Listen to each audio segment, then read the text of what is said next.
الحمد لله نحمده ونستعينه ونستغفره ونؤمن به ونتوكل عليه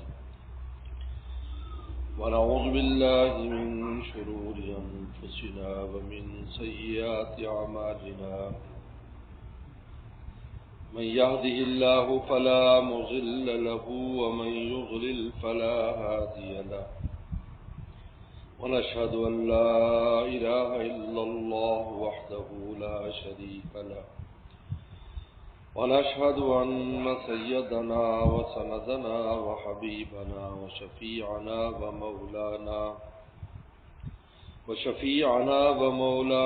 محمدا عبده ورسوله صلى الله تعالى عليه وعلى آله وأصحابه وبارك وسلم. أما بعد فأعوذ بالله من الشيطان الرجيم. بسم الله الرحمن الرحيم. إن أول بيت وضع للناس للذي ببكة مباركا وهدى للعالمين. وقال النبي صلى الله عليه وسلم: من بنى مسجدا لله بنى الله له بيتا في الجنة، أو كما قال عليه الصلاة والسلام. صدق الله وصدق رسوله النبي الكريم. میرے محترم بزرگ اور دوستو، آج سمر گارڈن فیز 2 فیض آباد میں اس جامع مسجد فاطمہ الزہرا کی تعمیر جدید کے سلسلے میں اور آپ جمع ہے. اللہ تعالیٰ نے زمین بنانے کے بعد سب سے پہلے اپنا گھر بنایا. ان اول بیت وضع للناس، پہلا گھر جو زمین پر بنایا گیا، للذی ببکہ، وہ ہے جو مکہ میں. سب سے پہلے اللہ نے اپنا گھر بنایا. انسان نہیں تھے، کوئی نہیں تھی، مخلوقات، زمین پر کوئی زمین ہی نہیں تھی. پہلے زمین بنائی. حدیث شریف میں آتا ہے روٹی کی شکل میں پانی میں سے زمین نکالی، جیسے گول روٹی ہو. زمین گول ہے، روٹی کی شکل میں جائے. اور سب سے پہلے وہاں سے ظاہر ہوئی جہاں آج اللہ کا گھر ہے، یہی سے ظاہر ہوئی. پھر اس کو پھیلایا اللہ. روٹی کا پیڑا پھیلاتی ہے نا گھر، خواتین ایسی بڑی ہوتی چلی جاتی، ایسے پھیلا. سب سے پہلے اپنا گھر بنایا. ان اول بیت الزندہ الذی ببکۃ مبارک، برکت والا گھر. اللہ کا گھر ہے تو برکت والا گھر ہے. جیسی ان کی ذات ہے ویسے ان کا گھر ہے. ہدی للعالمین، پورے عالم کی ہدایت کے لیے میں نے سب سے پہلے اپنا گھر بنایا. اللہ فرماتا ہے اس کے بعد انسان آباد ہوئے، انسانوں کے گھر بنے. اس سے ہمیں ایک اہم سبق ملتا ہے. ہماری آبادی، ہمارے گھروں کی آبادی خدا کی گھر کی آبادی کے ساتھ ہے، یاد رکھیں. ورنہ کتنا خوبصورت مکان بنا لیں، کتنا کچھ کر لیں، اگر آپ کا خدا کے گھر کے ساتھ تعلق نہیں ہے، وہی مکان نحوست کی علامت بن جاتا ہے، وہی زوال کا ذریعہ بنتا ہے.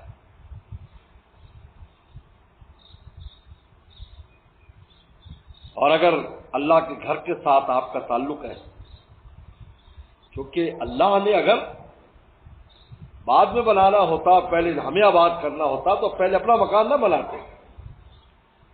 بتایا کہ پہلے میرا گھر ہوگا پھر تمہارے گھر ہوں گے، اور میرے گھر سے تو کیا ملے گا؟ ہدی للعالمین، ہدایت میرے گھر سے ملے گی. ہدایت کا مطلب صرف یہ نہیں کہ نماز روزہ کریں.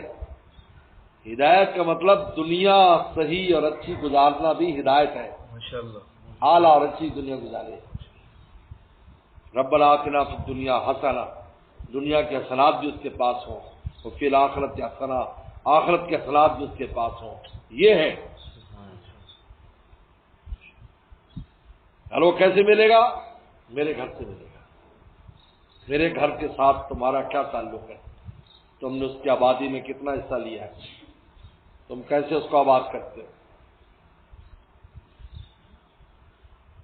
پیغمبر صلی اللہ علیہ وسلم مدینہ شریف ہجرت کر کے گئے. ربیع الاول کا مہینہ تھا، پیر کا دن تھا. آپ قباء کے مقام پر پہنچے.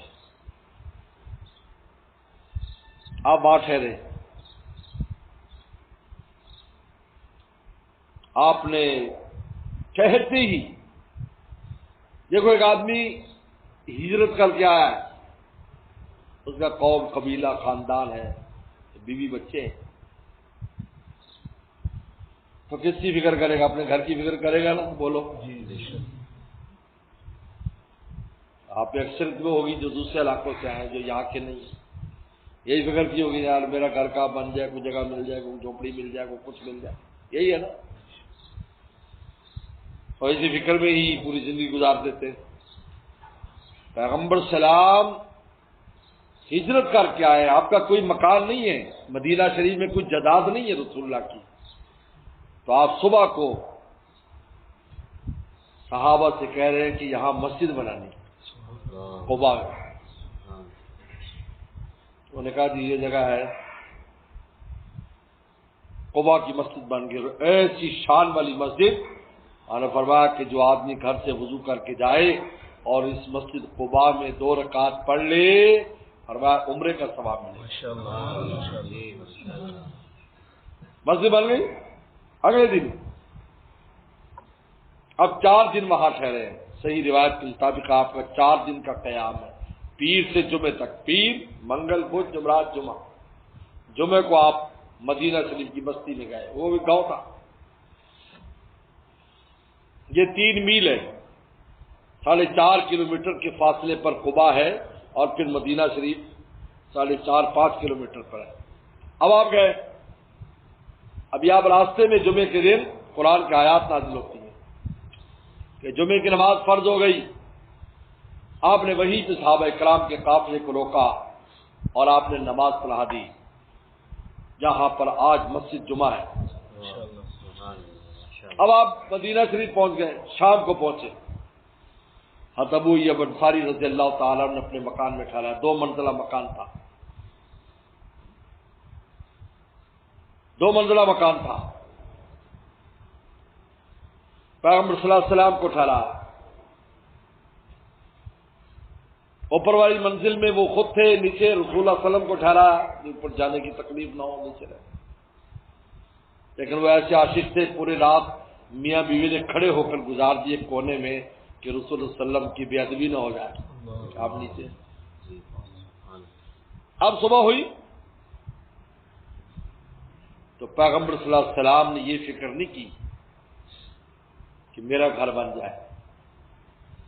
میرا گھر کہاں بنے گا بھائی؟ مشورہ دو. ایسے نظر پڑی رسول اللہ صلی اللہ علیہ وسلم کی ایران جگہ پر. فرمایا کہ یہ جگہ کس کی ہے، اس کا بھاؤ لگاؤ. کیونکہ رسول اللہ کی نگاہ نے دیکھ لیا تھا کہ ریاض الجنت، جنت کا ٹکڑا وہاں پر ہے. سامنونی بحائجکم ھذا، اس کی قیمت لگا. 2 یتیم بچے آ گئے. یتیم کہلاتا اس وقت ہے جب وہ نابالغ ہو، ورنہ تو ہم سارے یتیم کہلائیں گے. اب نابالغ بچے ہیں، 10 سال، 11 سال، 12 سال عمر ہے. اور میں بچوں بتاؤ اس کی قیمت کیا ہے؟ وہ عاشق تھے، انہوں نے قیمت کا حضرت دے دی، اتنی بڑی جائیداد دے دی. اور میں نہیں، تم سے مفت نہیں لینا. میں نے تم بچے ہو، تم یتیم ہو، قیمت بتاؤ. قیمت دیں گے. سیدنا صدیق اکبر رضی اللہ عنہ نے فرمایا کہ ان کی قیمت ادا کرو. اب مسجد تعمیر شروع ہو گئی. ایسی شان سے مسجد تعمیر ہو رہی کہ پیغمبر سلام خود بھی اینٹیں اٹھا کر لا رہے ہیں، صحابہ بھی لا رہے ہیں. جناب یہ دیکھیے، پیر والے دن آئے، مسجد قباء بنی. جمعے کو مسجد جمعہ کی بنیاد رکھی گئی اور پھر ہفتے والے دن آپ سمجھ لیں کارروائی شروع ہوگی مسجد نبوی کی، اس لیے کہ گھر کی ہمارے اور آپ کے گھر کی آبادی خدا کے گھر کے ساتھ ہے، اس کے بعد رسول اللہ کے اپنے مکان بنے۔ فرمایا انما یعمر مساجد اللہ، اللہ کی مسجدیں کون بناتا ہے؟ من آمن باللہ، اللہ پر ایمان لانے والے بناتے ہیں، والیوم الاخر، اور آخرت پر ایمان لانے والے، اقام الصلاۃ، نماز پڑھنے والے، آت الزکوٰۃ، زکوٰۃ دینے والے، ولم یخش الا اللہ، اور ان مسجدیں بنانے میں اللہ کے علاوہ کسی سے نہیں ڈرتے۔ مجھے یاد ہے میں جب بنوری ٹول پڑھتا تھا ایک بڑا مشہور مقدمہ یہاں ہوا تھا، ہائی کورٹ نے آرڈر دے دیا کہ جو مسجدیں سرکاری زمین پر ہے گرا دی جائیں، یا اللہ 84-85 یا 82 کی 84-85 کی بات، ہم بلوری ٹاؤن میں ستوا کرتے تھے۔ ہمارے استاد مفتی ولی حسن ٹونکی رحمۃ اللہ علیہ، مفتی اعظم پاکستان، جو شیخ الحدیث تھے جامع بلوری ٹاؤن میں، انہوں نے فتویٰ دیا کہ بالکل اجازت نہیں گرانے کی، بالکل اجازت، اس لیے کہ تو گورنمنٹ کا کام ہے کہ مسجد بنا کر دے، مسلمان ملک کا کام ہے، جب وہ بنا کر نہیں دے رہی، اگر لوگوں نے بنا لی تو اس کا احسان مند ہونا چاہیے کہ تم نے بنا لی، بھائی بنانا تو ابھی چاہیے تھا۔ ہر محلے میں جہاں مسلمانوں محلہ ہے وہاں مسجد بنانا گورنمنٹ کا کام ہے، جس طرح تھانہ بنانا گورنمنٹ کا کام ہے، سرکاری دفتر بنانا گورنمنٹ کا کام ہے، پول لگانا گورنمنٹ کا کام ہے، سیوریج کا انتظام کرنا گورنمنٹ کا کام ہے۔ ہم سے ٹیکس لیتے ہیں تو اس بنیاد پر تو عبادت تو سب سے پہلے ہے، اس کے بعد ہی صبح کو پہلے فجر کی نماز پڑھنی، پھر ناشتہ کرنا ہے، یا ناشتے کے بعد فجر اچھی؟ بولو جی، فجر پہلے اللہ کے گھر جاؤ، بعد میں آ کے ناشتہ کرنا، بعد میں روٹی ٹکر کھانا، پہلے ہمارے گھر آؤ۔ لیکن نے کہا کہ چلو نہیں بنائی تو تمہاری جگہ پر عوام نے بنا لی، کیسے گرا سکتے ہو؟ حرام۔ ہائی کورٹ کے جج کو پتا چلا کہ بھائی ایک مولوی صاحب نے فتویٰ دے دیا، توہین عدالت لگا دی، توہین عدالت، کہا گرفتار کرو۔ خیر گرفتار تو کیا کر سکتے تھے، مقدمہ پیش ہوا ڈینسو ہال کے پاس، ایک مولوی صاحب پیش ہو رہے ہیں، جج نے پوچھا آپ کون ہوتے فتویٰ دینے والے؟ انہوں نے کہا تمہارا فیلڈ نہیں ہے شریعت کے معاملات میں دخل دینا، ہمارا فیلڈ ہے، یہ ہمارا کام ہے، تم کیا جانتے ہو؟ جج نے دھمکانے کی کوشش کی تو ہمیں تو کسی کو پتہ نہیں کہ حضرت نے کیا کیا، تو اپنی بغل میں سے سفید کپڑا نکالا، کہا کہ کفن ساتھ لے کے آئے۔ لم یخش الا اللہ، اللہ نے پہلے بیان کیا ہے کہ میرا گھر وہی بنا سکتا ہے جو میرے علاوہ کسی سے نہ ڈرے۔ آج جتنی بھی آپ کی کراچی میں مسجدیں سرکاری جگہوں پر بچی ہوئی ہیں، یہ اس فتوے کا اثر ہے۔ عالم اپنی جان قربان کرنے تک تیار ہو گیا کہ میں پھانسی بھی چڑھ گیا تو چڑھ جاؤں گا، لیکن میں فتویٰ واپس نہیں لوں گا۔ آخر جنرل ضیاء الحق نے مداخلت کی اور جنرل ضیاء الحق نے کہا کہ بھائی یہ آپ اپنا فیصلہ واپس لے لو، فتویٰ واپس جانے والا نہیں ہے، مولوی صاحب کا فیصلہ واپس لے لو۔ چنانچہ ہائی کورٹ نے اپنا فیصلہ واپس لے کر مسجدیں بحال کر دی بھائی، اور آئندہ کے لیے اور پکی ہو گئی کہ سرکاری طور پر وہ مسجدیں بحال کی جاتی ہیں، لہذا آپ اس کو کچھ سرکار بھی آئندہ کے لیے اس پر بات نہیں کرتی۔ لم یخش الا اللہ، اللہ کے گھر کی آبادی کے لیے ظاہری آبادی بھی کہ اس کو خوبصورت بنایا جائے، اچھا بنایا جائے۔ یہ مسئلہ لکھا ہے کہ مسجد کیسی ہونی چاہیے، کہا جیسے محلے والے ہوں۔ اگر محلے والے کوٹھیاں بنا رہے ہیں تو مسجد بھی اسی شان کی ہو۔ اگر پیغمبر سلام کا زمانہ تھا تو اس زمانے میں رسول اللہ صلی اللہ علیہ وسلم کے مکان ایسے تھے کہ ہاتھ چھت کو لگ جاتا تھا، اور آج جب یہ زمانہ آ گیا تو اللہ نے اسی شان کی جو حرمین شریفین دیکھ کر آئے ہیں، پوری دنیا آتی ہے اس کی ظاہری شان دیکھ کر حیران ہو جاتی ہے کہ یار یہ بنانے والوں نے کیا بنایا. یہ کیا بات ہے کہ محلے تو اعلیٰ ہو اور اللہ کا گھر جو ہے وہ بالکل جھونپڑی ہو. جی بہت سادہ رکھنا ہے تو تم خود بھی سادہ رہو نا. اور ڈیفینس کے اندر ہو جی بالکل جھونپڑی والی مسجد ہو, سارا محلہ پکڑا جائے گا اس پر. یہ کیا بات ہے؟ میرے گھر کے ساتھ, میرے گھر کی وجہ سے تو تمہارے گھر ہے, میرے گھر کی آبادی سے تمہارے دلوں کی آبادی ہے, تمہارے گھروں کی آبادی. اگر میں اور آپ چاہتے ہیں کہ ہمارا دل بھی آباد رہے, جو اصل گھر ہے جہاں اللہ کا نور ہے, جہاں کلمہ ہے, اور ہمارے گھر میں بھی بادی رہے, گھر میں راحت رہے, سکون رہے, اللہ کے فضل رہے, تو خدا کے گھر کے ساتھ تعلق پیدا کرو, اس سے رابطہ کرو. اس کی ترقی میں حصہ لو. وہ ترقی ظاہری بھی ہے کہ تعمیر اچھی کرو, اس میں خرچہ لگاؤ. یعنی کہ ہم غریب ہیں, ایک تو ہمارے دماغ کو سوار شیطان نے کر دیا, ہم غریب ہیں, ہم کیا دیں؟ صحابہ سے زیادہ غریب ہیں,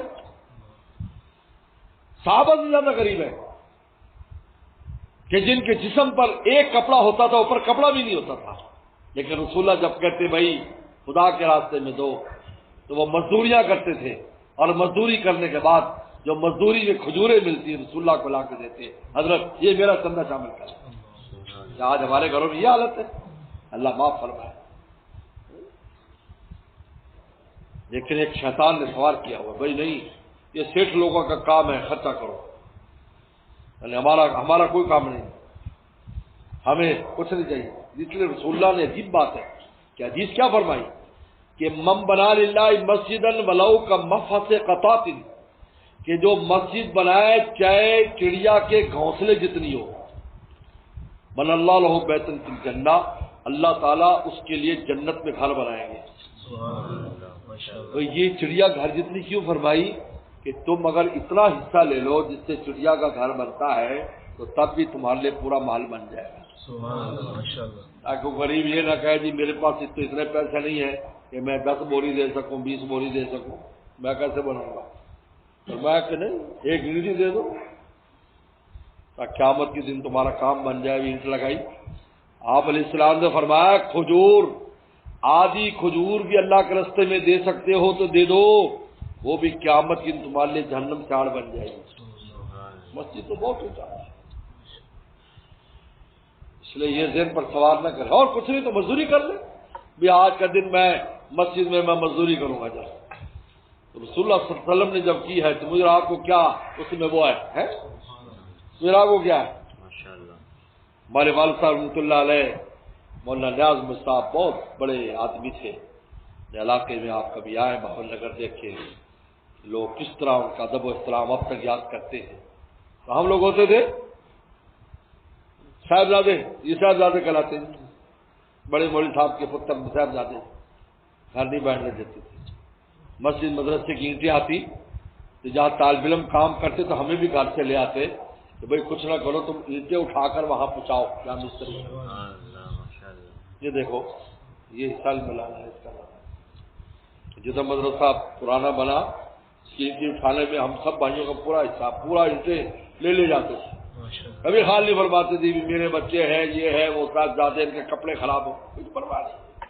آج اسی کی برکت ہے یہ جو کچھ ہو رہا ہے, تو اللہ کام دے رہا ہے. تو یہ تو کر سکتا ہے نا, خبر گیری کریں, ان کی حوصلہ افزائی کریں, کام کرنے میں ماشاء اللہ بہت اچھا کر رہے ہیں یار, ہم دعا کرتے خوب کام ہو. نہ ایک ہو جی ہوں ہاں ہوں, اللہ معاف فرمائے. کرنا کرانا کچھ نہیں ہے, باتیں بنانا ہے. بہت خطرناک بات ہے, بہت خطرناک بات ہے. ہمارے پاس کوئی دلیل نہیں ہوتی. بس ایک واقعہ بیان کر کے ختم کرتا ہوں میں. موسیٰ علیہ السلام سے اللہ تعالی نے فرمایا 6 لاکھ کی امت تھی, 6 لاکھ تھے انسان. موسیٰ علیہ السلام کے ساتھ 6 لاکھ انسان. کہا اپنی امت میں سے اس شخص کو پیش کرو جو سب سے زیادہ متقی اور سب سے زیادہ اللہ والا ہے تیری نظر میں. بند کر دو ان کی, پہلے کر دو, دبا دو. مسجد میں آؤ اس وقت جب اس کو سائلنٹ کرتے ہیں. کہا کہ پیش کیا کہ یہ انسان ہے بہت کیونکہ مقام کلیم پر تھے، فوراً کوہ طور پر لے گئے کہ یہ ٹھیک ہے. انہوں نے کہا اب اس انسان سے کہو کہ آپ کی امت میں جو سب سے برا آدمی وہ لے کے آئے. 3 دن میں لے کے آئے، تلاش کر کے لائے 3 دن میں جو سب سے برا آدمی. 3 دن کے بعد وہ آیا، کہتے جی میں ہی سب سے برا ہوں. سن رہے ہو؟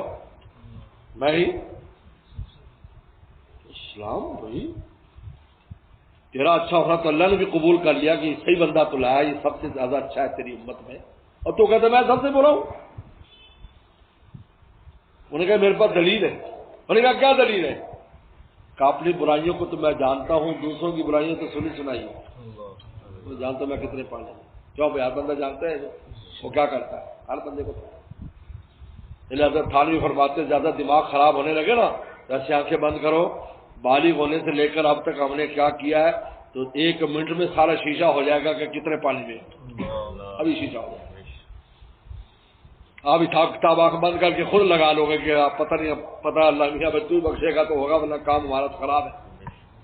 انہوں نے کہا آپ بتائیں دوسروں کے گناہ تو سنے سنا ہے، فلانا برا فلاں برا لوگ کہتے ہیں، لیکن حقیقت ہمیں پتہ نہیں ہوتی بھی نہیں.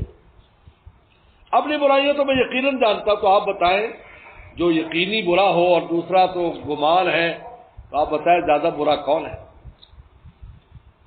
کا دلیل تو تیری بڑی تکڑی ہے، کوئی طور پر لے گا. اللہ میاں یہ کہتا ہے میں ہی سب سے برا ہوں. اللہ نے فرمایا اسی لیے یہ ہمارے یہاں سب سے اچھا ہے. کسی کو برا نہیں سمجھتا، کہتے میں ہی برا ہوں. آج خرابی یہ نہ خود کرنا ہے نہ کرنے کو کرنا دینا ہے. بہت خطرناک بات ہے. اگر ہمیں اپنی یہ فکر لگ جائے نا کہ میں خود کیا ہوں، کیا کر رہا ہوں، تو دوسروں کی فکریں ختم ہو جائیں. اب مجھے بتاؤ ایک آدمی کو ڈاکٹر کہتے یہ کینسر کی بیماری ہے، خدا نخواستہ کہہ دے، یا کہہ دے جناب آپ کو فلانی بیماری ہے، تو اس کو اپنی بیماری کی ایسی فکر پڑے گی، اس دوسرے کے بخار نزلے کی فکر ہی نہیں رہے گی کہ کسی کو بخار ہے یا نزلہ ہے، کہ یار میں تو خود مبتلا، میرے لیے دعا کرو میں ٹھیک ہو جاؤں. آج ہم خود کیسی بڑی بڑی روحانی بیماری مبتلا ہیں، لیکن دوسروں کی فکر میں لگے. ہمارا اپنی کیا حالت ہے؟ ہم خدا کو چہرہ منہ دکھا سکتے ہیں، ہر آدمی سوچ حیران ہو جائے، لیکن دوسروں کی فکر. اس لیے بھائی بڑی مشکل سے وقت نکلا، اچھا علاقہ بھی دور تھا، لیکن حضرات کی محبت ہے. رمضان صاحب، مولوی توخال، ان کے والد صاحب کیا نام ہے؟ محمد سرور صاحب. ابھی میں دبئی گیا تھا، ملاقات نہیں ہوئی لیکن فون پر بات ہوا. ابوظہبی میں تھے، میں دبئی میں تھا، تو انہوں نے بھی خاص طور پر کہا، اور آپ سب حضرات کی محبت ہم نے کھینچ لائی، ہم یہاں پر حاضر ہو گئے ہیں. تو ابھی انشاءاللہ اگلا جو بھی کیا اینٹ رکھنی ہے تو کیا کریں، ہاں سنگ بنیاد ابھی انشاءاللہ رکھیں گے. اور میری آپ حضرات سے یہ گزارش ہے، اور کچھ نہ ہو تو آپ ان کو دعائیں دیں، حوصلہ افزائی کریں، مسجد کو آباد کریں، آیا جایا کریں، نماز پڑھا کریں. یہاں پر یہ بھی عبادی ہے، اپنے سجدوں سے اس کو آباد کرو، اپنے آنے جانے سے. اس سے دیکھو گے آپ کا دل بھی آباد ہوگا، گھر بھی، آپ کا کاروبار بھی، کیونکہ یہاں سے خیر لے کر جب جاؤ گے تو ہر چیز آباد ہے.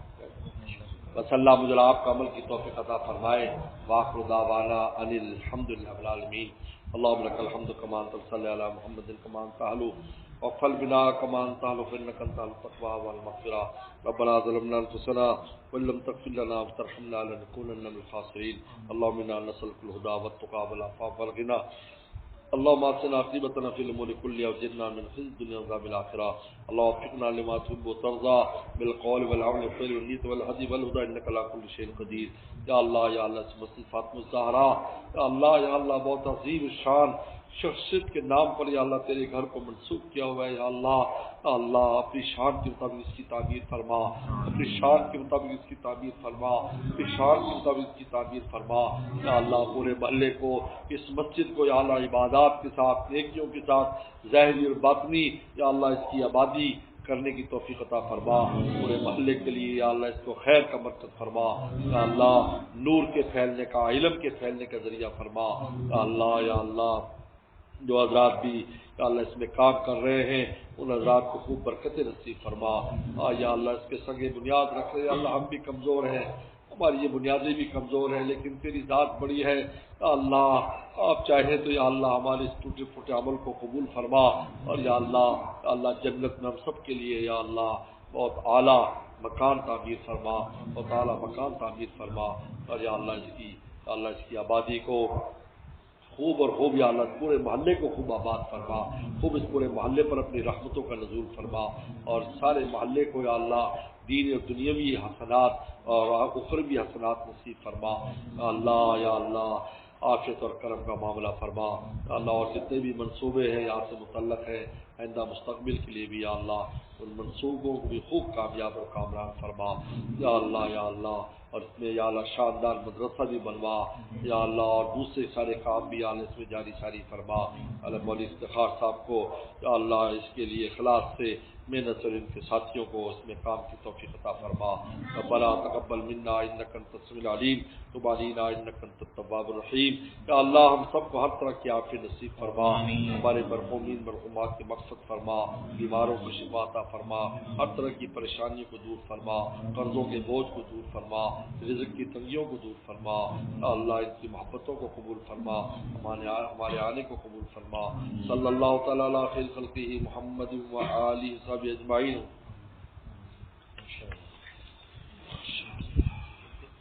کیا نظام ہے اس کی؟ کیا